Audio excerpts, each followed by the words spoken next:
Debido a las condiciones meteorológicas empieza a aparecer bastante algodoncillo. ¿Cómo podemos tratar? Para que no se pongan más o desaparezca. El algodoncillo, su umbral, dicen que es 2 ninfas por inflorescencia, que esto es lo que ocurre. Y ahora necesitáis una lupa para ver la ninfa, limpiarla, es decir, es bastante complicado encontrar ese umbral, ¿no? Entonces, el algodón tiene poco problema si lo ves esporádicamente.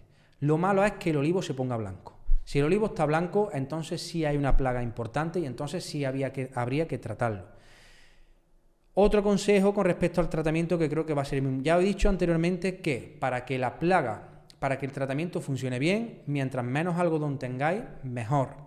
Entonces, si normalmente llueve o cae una tormenta y se suele lavar bastante el algodón, ese momento justo después de la lluvia es muy importante para el tratamiento, ya sea con fitosanitarios ecológicos o con convencionales, porque se queda la ninfa expuesta, entonces ahí vas a poder tratarla mucho mejor.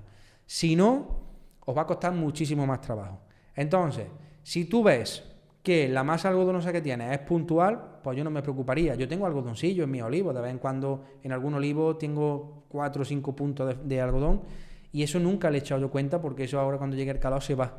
Pero si estáis en las zonas problemáticas de algodoncillo y estáis viendo que la masa algodonosa es importante, pues hay que tratarlo. Y de hecho, ¿cuántas veces hay que tratarlo? Pues hasta que se quite. De hecho, ya digo que es muy difícil, tanto con los tratamientos nuestros como con tratamientos convencionales o ecológicos externos, que seáis capaces de controlar en una sola vez el algodón. Es bastante difícil, hay que darle caña, ¿vale?